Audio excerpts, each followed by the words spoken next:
एक दिन बुद्ध श्रावस्ती के ही एक गांव में भिक्षाटन के लिए पहुंचते हैं। जब बुद्ध गांव में प्रवेश करते हैं तो देखते हैं कि पूरे गांव में सन्नाटा छाया हुआ है। दूर दूर तक कोई नजर नहीं आ रहा था। बुद्ध उस गांव के पहले द्वार पर जाते हैं और कहते हैं, भिक्षाम देहि, परंतु भीतर से बाहर कोई नहीं आता। बुद्ध दूसरे द्वार पर जाते हैं परंतु कोई दरवाजा नहीं खुलता।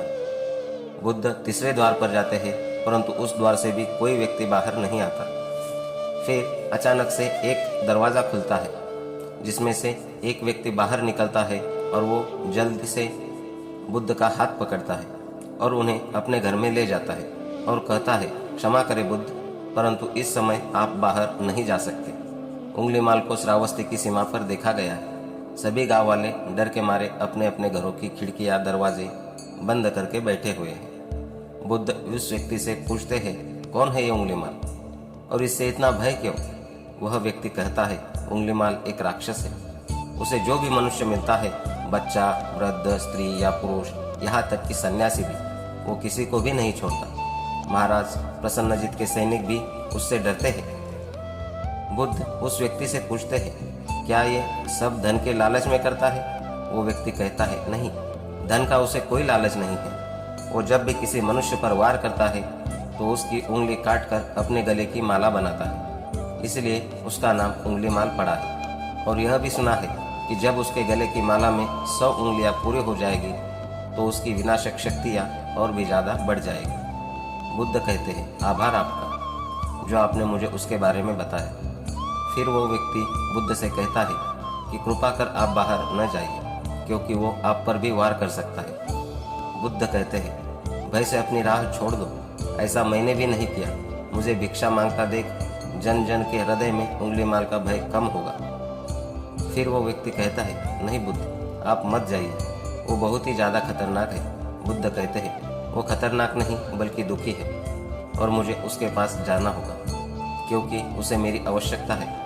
इतना कहकर बुद्ध उस व्यक्ति के पास से चले जाते हैं। कुछ दूर चलने के बाद बुद्ध वन में प्रवेश करते हैं। वन में चारों ओर एक सन्नाटा छाया होता है। दूर दूर तक ना तो कोई मनुष्य और ना ही कोई पशु पक्षी दिख रहा होता है, परंतु बुद्ध अपने मार्ग में आगे बढ़ते रहते हैं। अचानक बुद्ध के सामने उंगलीमाल आकर खड़ा हो जाता है। उसका रूप इतना डरावना होता है कि कोई भी व्यक्ति उसे देखकर भयभीत हो जाए। उसके गले में उंगलियां की माला होती है। चेहरा और हाथ रक्त से सने होते हैं और शरीर बलशाली होता है। उसका रूप इतना भयानक होता है कि किसी भी साधारण व्यक्ति के प्राण तो उसे देखते ही निकल जाए, परंतु बुद्ध पर उंगलीमाल के इस डरावने रूप का कोई भी असर नहीं होता। बुद्ध कुछ क्षण तक एक शांत मुस्कुराहट के साथ उंगलीमाल की तरफ देखते हैं और फिर उसकी बगल से निकलकर अपने मार्ग में आगे बढ़ जाते हैं। बुद्ध को ऐसा करते देख उंगलीमाल को यह समझ नहीं आता कि उसके साथ ये क्या हो रहा है। वह मन ही मन सोचता है कि मुझे देखकर लोग या तो भाग जाते हैं या मुझे देखकर मर जाते हैं या फिर मुझसे अपने प्राणों की भीख मांगने लगते हैं। मैंने कई सन्यासियों को भी मारा है, परंतु मैंने आज तक कोई ऐसा व्यक्ति नहीं देखा जो मुझे नज़रअंदाज करके अपने मार्ग में आगे बढ़ जाए। या तो इसने मुझ पर ध्यान नहीं दिया होगा या फिर हो सकता है कि यह देख ही नहीं सकता हो, परंतु मुझे इससे क्या, मुझे तो अपनी उंगलियां की माला पूरी करनी है। उंगलीमाल बुद्ध को आवाज़ लगाता है, ए साधु रुक। बुद्ध उंगलीमाल को नज़रअंदाज करते हैं और अपने मार्ग में आगे बढ़ते रहते हैं। उंगलीमाल और ज़्यादा क्रोध में भरकर बुद्ध को आवाज़ लगाता है, ए साधु रुक।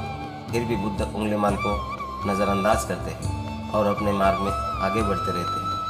उंगलीमाल तीसरी बार बहुत ही ज़्यादा क्रोध में भरकर आवाज़ लगाता है, ए साधु रुक। फिर बुद्ध रुकते हैं। उंगलीमाल बुद्ध के पास जाता है और कहता है, मेरे आदेश देने के बाद भी तू रुका क्यों नहीं? बुद्ध कहते हैं, मैं तो बहुत पहले से ही रुक चुका हूँ, तुम ही चलते जा रहे हो। उंगलीमाल यह समझ ही नहीं पाता कि बुद्ध क्या कह रहे हैं, परंतु वो इतना समझ जाता है कि सामने खड़ा व्यक्ति उससे थोड़ा भी नहीं डर रहा है। उंगलीमाल बुद्ध को डराने के लिए चिल्लाकर पूछता है, ए साधु, तुझे मुझसे भय नहीं लग रहा है क्या? मैं आदि मानव हूँ। बुद्ध कहते हैं, नहीं, तुम मानव हो। बुद्ध की यह बात उंगलीमाल के हृदय पर लगती है। पहली बार उसे किसी ने मानव कहा था, परंतु वो इस बात को नजरअंदाज करने का प्रयास कर रहा था और बुद्ध से पूछता है, ए साधु, तूने ये क्यों कहा कि तू कब का रुक चुका है, जबकि तू तो चल रहा था? और तूने ये क्यों कहा कि मैं नहीं रुका? बुद्ध कहते हैं, मैं बहुत पहले ही रुक चुका हूँ, यानी मैंने ऐसे सारे बुरे कृत्य करना पहले ही छोड़ दिया है जिससे किसी भी व्यक्ति को कष्ट पहुंच सकते हैं। सब जीना चाहते हैं, बस तुम उन्हें करुणा से देखने का प्रयास करो। बुद्ध के ये शब्द दोबारा उंगलीमाल के हृदय पर चोट करते हैं, परंतु वह दोबारा से बुद्ध की बातों को नजरअंदाज करने का प्रयास करता है और इस बार वह और क्रोध में भरकर बुद्ध की गर्दन पर अपनी कटारी रख देता है, जिससे वो लोगों की हत्या किया करता था, और बुद्ध से चिल्लाकर कहता है, नहीं, मानव में ना तो प्रेम है और ना ही करुणा, सिर्फ छल है और कपट है, इसीलिए मैं सबकी हत्या करूंगा और किसी को जीवित नहीं छोड़ूंगा। बुद्ध कहते हैं, तुम्हें लोगों ने बहुत दुख दिया है। उंगलीमाल क्रूरता मनुष्य अज्ञान के कारण ही करता है। ईर्ष्या, द्वेष, मोह, माया से ये सभी अज्ञान की ही संतानें हैं। वो व्यक्ति ही है जिसमें दया, करुणा, सद्भाव और समझ का उदय भी होता है। उंगलीमाल, यदि इस जीवन में क्रूर और निष्ठुर लोग हैं तो दयावान भी है। बस तुम्हें अपनी आंखों से इस अंधेपन की इस पट्टी को हटाना होगा जो तुम्हें केवल बुराई दिखा रही है। तीसरी बार बुद्ध के शब्दों को सुन उंगलीमाल का खुद पर से ही संयम हट जाता है। उसे समझ नहीं आता कि पहली बार उसने अपना आपा इतना कमजोर क्यों महसूस हो रहा है। वह कोशिश तो करता है क्रोध करने की, परंतु कर नहीं पाता। वो हिम्मत जुटाकर क्रोधित होने का नाटक करके बुद्ध से कहता है, तुम और व्यक्तियों जैसे नहीं हो। बुद्ध कहते हैं, मैं हर व्यक्ति जैसा ही हूँ, बस जागरूक हो और यह सिद्ध कर रहा हूँ कि हर व्यक्ति में जागने की क्षमता है। मेरा मार्ग क्रूरता को दया में परिवर्तित करना है। उंगलीमाल, तुम अनजाने में घृणा के पथ पर हो, बस इस क्षण रुक जाओ। तुम्हारे भीतर भी ये क्षमता है कि तुम दया और करुणा के पथ पर चल सको। इतना सुनते ही उंगलीमाल के हाथ से कटारी जमीन पर गिर जाती है और उसकी आंखों से आंसू बहने लगते हैं। भला कोई कब तक बुद्ध को अनदेखा करेगा? उंगलीमाल रोते हुए बुद्ध से पूछता है, क्या आप वही हैं जिन्हें लोग बुद्ध कहते हैं, जो लोगों को मुक्ति के मार्ग पर चलना सिखाते हैं? फिर बुद्ध कहते हैं कि हाँ, मैं वही हूँ और तुम्हें भी मुक्ति के मार्ग पर ले जाना चाहता हूँ। फिर उंगलीमाल कहता है, परंतु मैं अब बहुत दूर निकल गया हूँ। मैंने बहुत हत्याएं करी हैं और बहुत पाप करे हैं। मैं अब चाहकर भी वापस नहीं लौट सकता और मेरा वापस लौटना अब असंभव है। बुद्ध कहते हैं, असंभव कुछ भी नहीं है, जब जागो तब सवेरा। उंगलीमाल कहता है, मैं अब पुनः जीवन की ओर नहीं मोड़ सकता, बहुत देर हो चुकी है। बुद्ध कहते हैं, तुम में इतनी चेतना है कि तुम जानते हो कि जो तुमने अब तक किया वह बुरा था। इसका अर्थ यह है कि तुम जानते हो कि क्या अच्छा है और क्या बुरा है।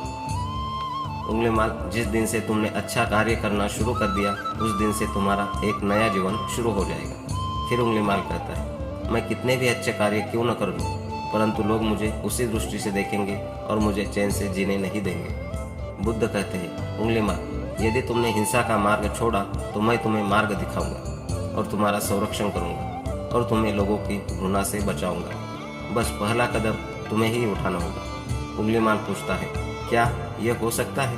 बुद्ध कहते हैं, हाँ, अवश्य हो सकता है। तुम में असामान्य बुद्धि है उंगलीमाल, तुम परम सत्य के पथ पर बहुत आगे जाओगे। उंगलीमाल रोते हुए बुद्ध के चरणों में गिर पड़ता है और कहता है, मैं आपको वचन देता हूँ कि मैं सारे बुरे कृत्य करना छोड़ दूंगा और आपके पीछे करुणा के पथ पर चलना सीखूंगा। कृपा कर आप मुझे अपना शिष्य बना लीजिए। बुद्ध कहते हैं, मैं किसी को अपना शिष्य नहीं बनाता, बल्कि व्यक्ति स्वयं मेरे संग से जुड़ता है। उंगलीमाल उसी समय बुद्ध का भिक्षु बन जाता है। यहाँ पर एक बात समझनी जरूरी है कि बुद्ध किसी को अपना शिष्य या भिक्षु नहीं मानते थे। जो भी व्यक्ति उनके साथ जुड़ता था वो उसे केवल मार्ग दिखाते थे और वो उस मार्ग पर चलता था। भिक्षु और शिष्य शब्द केवल संघ से जुड़ने वाले लोगों की पहचान होती है। कहानी में आगे बढ़ते हैं। बुद्ध का भिक्षु बनने के बाद उसका नाम अहिंसक पड़ जाता है। फिर बुद्ध ने जैसा उसका नाम रखा था और वो ठीक वैसा ही वह बन चुका था। जब अहिंसक प्रथम बार अन्य भिक्षुओं के साथ एक गांव में भिक्षाटन के लिए जाता है तो गांव के कुछ लोग उसे बदला लेने के लिए लाठी डंडों से पीटने लगते हैं। जब ये बात बुद्ध को पता लगती है तो वे तुरंत उसे बचाने के लिए उसके पास पहुंचते हैं और अपने शरीर को उन लाठी डंडों के बीच में ले आते हैं। जो अहिंसक को पढ़ रहे थे, बुद्ध को देखकर गांव वाले डंडे और पत्थर मारना बंद कर देते हैं। सभी लोग बुद्ध से कहते हैं, बुद्ध, क्यों आप इस हत्यारे की उंगलीमाल की रक्षा कर रहे हैं? न जाने कितने लोगों की जानें ली है इसने। बुद्ध कहते, अब यह उंगलीमाल नहीं है, बल्कि इसका नाम अब अहिंसक है, जब यह अब की हर तरह एक मानव है। वे गांव वाले कहते, ऐसा आदमी कभी नहीं बदल सकता। बुद्ध कहते, यह बदल चुका है, बस आप लोग इसे पुरानी दृष्टि से देख रहे हैं।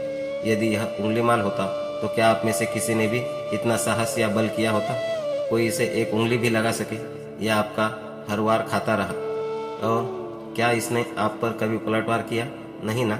क्या यह परिवर्तन आपको नहीं दिखा? आज इसने अपना लहू बहा से अपने सारे बुरे कृत्य ढो डाले हैं। आप लोगों के द्वारा इतनी मार खाने के बाद भी इसकी आंखों में आपके लिए क्रोध नहीं है। क्या यह बदलाव आपको नहीं दिख रहा है? यह तो बदल गया, परंतु आप कब बदलोगे? इतने में ही उन गाँव वालों में से एक स्त्री कहती है, यह परिवर्तन मैंने स्वयं देखा है। वो स्त्री गाँव वालों से कहती है, आप में से कौन ऐसा है जो दूसरे के दुख में ही दुखी हो, दूसरों की पीड़ा सहन ना हो तो उसे हर प्रकार की सहायता प्रदान करे? और ऐसा इस भिक्षु ने किया है। 2 दिन पहले एक व्यापारी अपनी पत्नी को लेकर जा रहा था और उसकी पत्नी प्रसव पीड़ा से व्याकुल थी। तब मैं पास से ही गुजर रही थी, इसलिए मैं भी दौड़ी दौड़ी गई। उस स्त्री की पीड़ा बढ़ती जा रही थी। घना जंगल होने के कारण उसे कहीं ले जाया भी नहीं जा सकता था। तभी यह भिक्षु वहां आ पहुंचा और इसने मुझसे पूछा, क्या हुआ बहन? मैंने इसे बताया, यह स्त्री प्रसव पीड़ा में है। और इसे तभी यह भिक्षु वहां आ पहुंचा और इसने मुझसे पूछा कि क्या हुआ बहन? मैंने इसे बताया कि यह स्त्री प्रसव पीड़ा में है और इस घने वन में हम कुछ कर भी नहीं पा रहे। कब तक यह कष्ट भोगेगी? कहीं इसके और इसके बच्चे के प्राण न चले जाए। फिर इस भिक्षु ने मुझसे कहा कि ऐसा नहीं होगा, मैं अभी अपने गुरु के पास जाऊंगा, वे अवश्य ही कोई मार्ग दिखाएंगे। इतना कहकर यह भिक्षु दौड़कर वहां से चला गया। बुद्ध कहते हैं कि फिर व्यतीत वो अहिंसक मेरे समक्ष आया और मेरे पैरों में गिरकर मुझसे कहने लगा, बुद्ध, एक स्त्री गहन प्रसव पीड़ा में है और उसकी पीड़ा बढ़ती ही जा रही थी। कहीं माँ और बच्चे को कुछ हो न जाए। ये सब सुनकर बुद्ध ने कहा कि दौड़कर जाओ और उससे कहो, बहन, जिस दिन से मेरा जन्म हुआ है मैंने जानबूझकर किसी के भी प्राण को कष्ट नहीं पहुंचा है। मेरे सत्कर्म तुम्हारा सुरक्षा कवच बने और आपकी और आपके शिशु की रक्षा करे। अहिंसक ने मुझसे कहा, परंतु यह तो असत्य होगा। बुद्ध, सत्य तो यह है कि मैंने आज तक बहुत से प्राणियों को कष्ट पहुंचाया है। यदि मैंने ऐसा कहा तो वो माता और शिशु उसी क्षण प्राण त्याग देंगे। फिर बुद्ध ने कहा, तो तुरंत जाओ और उस स्त्री से कहो, बहन, जिस दिन से मेरा एक नया जन्म हुआ है मैंने सभी बुरे कृत्यों को त्यागा है और उस दिन से ही मैंने किसी भी प्राणी को कष्ट नहीं पहुंचाया है। और मेरे सत्कर्म आपका सुरक्षा कवच बने और आपकी और आपके शिशु की रक्षा करें। फिर अहिंसक ने बुद्ध से पूछा कि क्या मेरे सत्कर्म उन्हें बचा लेंगे? बुद्ध ने कहा कि अवश्य, यह तुम्हारी अपनी कमाई है। या तो तुम इसे अपने बच्चे के लिए बचा कर रखो या फिर किसी पराये पर खर्च कर दो। अपने कमाए सत्कर्म को किसी पराये पर न्योछावर करने से पहले अहिंसक ने एक क्षण नहीं सोचा और वो उसी समय स्त्री के उसी शिशु की जान बचाने के लिए वहां चला आया। वह स्त्री कहती है कि हाँ, यह भिक्षु दौड़कर वहां आया और अभी भी वो स्त्री गहन पीड़ा से जूझ रही थी। इसने अपने दोनों हाथ जोड़े और आंखें बंद करके कहने लगा, बहन, बहन, जिस क्षण से मैं भिक्षु बना हूँ उस क्षण के बाद मैंने कोई भी ऐसा कृत्य नहीं किया जिससे कि किसी भी प्राणी को कष्ट पहुँचे। मेरे सत्कर्म आपके रक्षा के लिए सुरक्षा कवच बने, आपकी और आपके शिशु की रक्षा करें। और इतना कहते ही उस स्त्री ने अपने बच्चे को जन्म दे दिया। फिर बुद्ध कहते हैं कि दूसरों के दुख से ही दुखी होने वाला यह व्यक्ति अहिंसक कैसे किसी को दुख दे सकता है? यदि ये भिक्षु मन का सच्चा ना होता तो वह स्त्री कब के अपने प्राण त्याग चुकी होती। फिर अहिंसक ने बुद्ध से कहा कि इन्हें मत रोकिए, बुद्ध, इन्हें मारने दीजिए और तब तक मारने दीजिए जब तक इनके मन का क्रोध शांत ना हो जाए। फिर बुद्ध अहिंसक से कहते हैं, कर्म और गुनाह के भंडार हो तुम, आज तुमने अपने नाम अहिंसक को सिद्ध कर दिया है। बुद्ध और उस स्त्री की बात सुन वे सभी गांव वाले कहते हैं, आप सही कह रहे हैं। अहिंसक बदल चुका है और हमसे ही देखने में भूल हो गई थी।